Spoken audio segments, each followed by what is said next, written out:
Welcome back, everyone. In today's video, I'm going to cover game 61 of a First Book of Morphy.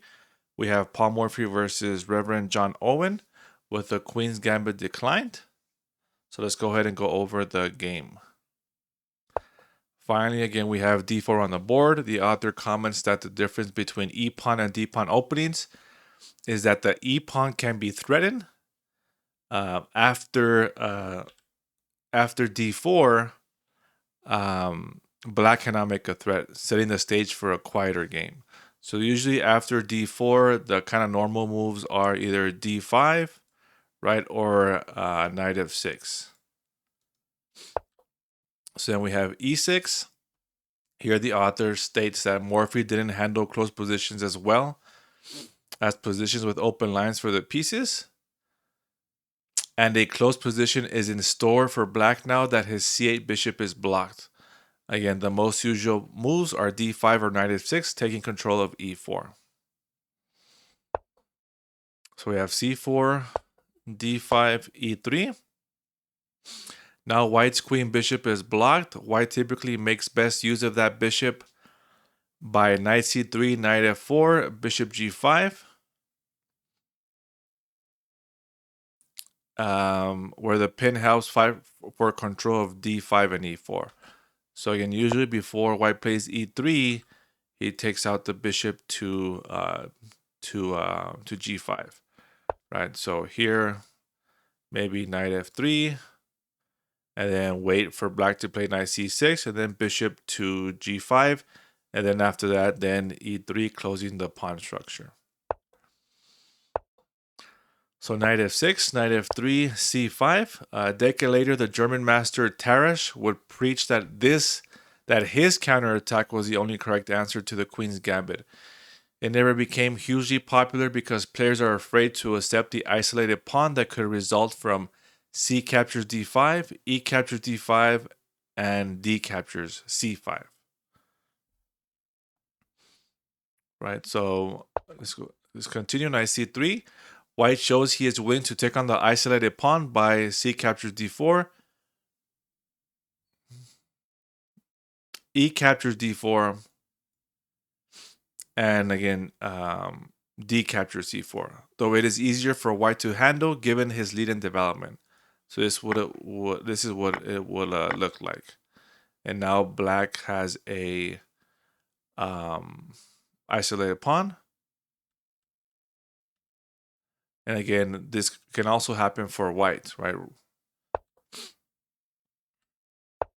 So knight c3, knight c6, a3.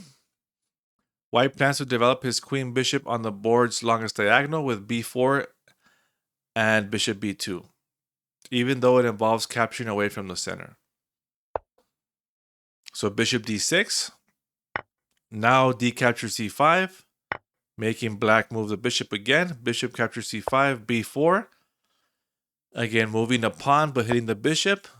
So now c captures d5, e captures d5. Now Black has an isolated pawn. These positions with an isolated d-pawn are among the richest and most widely discussed in chess. Black's d-pawn confers a short-term advantage of controlling more space in the center. In the long view, the d-pawn might eventually fall from its lack of friendly pawn support. It is a position of interest for both sides.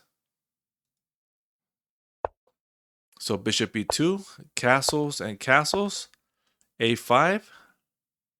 And again, here the author comments that a normal idea for Black could be to play bishop back to c7, then queen d6, threatening checkmate, and then finally removing the guard, the knight guard on f3 with bishop to g4. Right, so now bishop takes, and then now there's a potential checkmate along this diagonal. So a5, b5, knight e7, bishop b2, bishop b6, and then now we have knight a4. This move does not seem to fit a specific plan unless unless the plan is to surround the a5 pawn by bishop d4.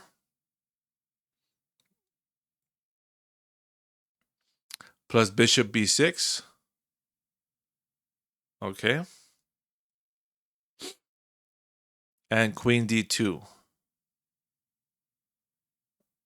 It is more likely that white wanted to make the positional threat bishop f6 and had no other forward knight move. Okay, so this other plan that the author is talking about is moving the bishop to d4, then to b5 to attack the pawn, and then attack the pawn again with queen d2.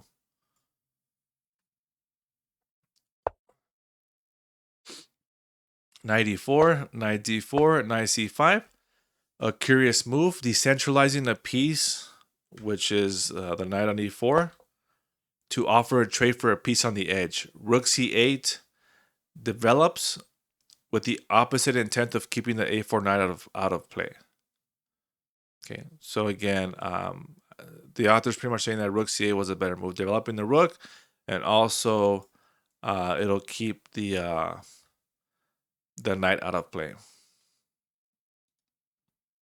Now again, if rook c8, then you gotta see, you gotta kind of calculate some moves by white here, right? Knight c5, knight captures e6. This moves again. Here, the author calls this that this is kind of like a weird capture because it doesn't help white at all. It helps black. It strengthens black's pawn structure. It strengthens black's center, opens a line for the enemy rook. So it takes. Now black has 2 pawns in the center. The rook is active now. Bishop g4 targeting e6. Now this was the idea for white. And then knight f5. But then here again, the author says that this is another ill-advised capture. The knight was not mobile, and black's recapture improves his rook. Rook captures f5, knight captures c5, bishop captures c5. Queen g4, threatening checkmate. So queen e7, guarding the loose bishop and freeing the rook from the pin. Bishop d4, white aids his opponent in capturing the c file by letting his bishop out of the way. Okay. Rook f to c1, develop with a threat.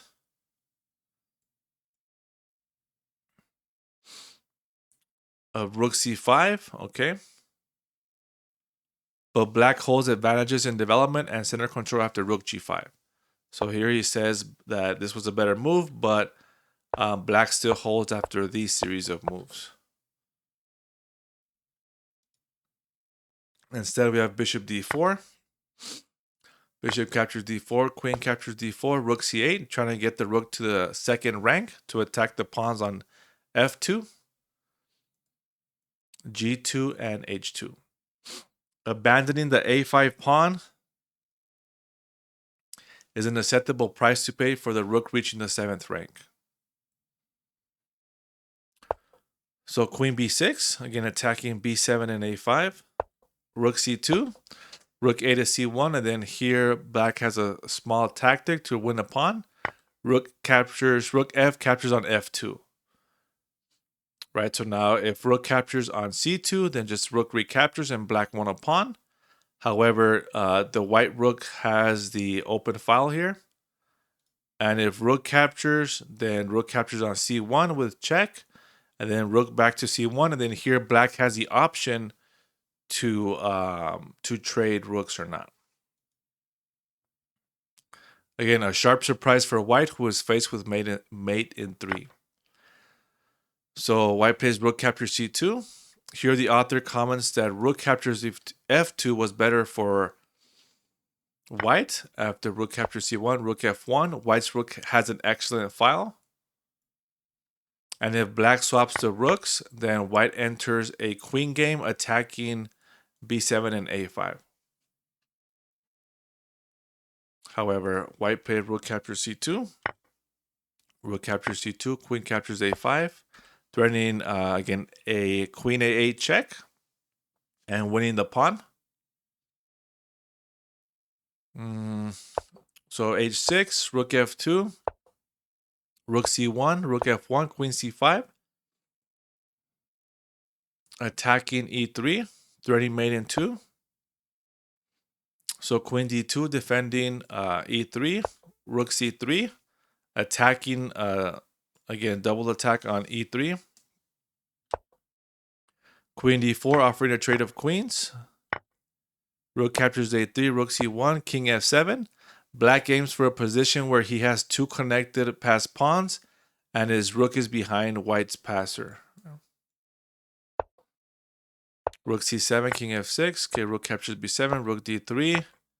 Rook captures on d4, king e3, e5. Rook b4. Rooks behind. Rooks belong behind passed pawns.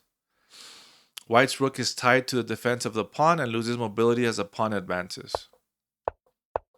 So let's see how the rest of the game plays out. White has balanced material, but he is far behind in the race to queen a pawn. So black has the advantage here. So after this move, white resigned. And again, I checked with the computer. The computer says that is checkmate in 58 moves. So that is pretty much it. Again, thank you for watching this video. Make sure you like and subscribe, and I will see you in the next one.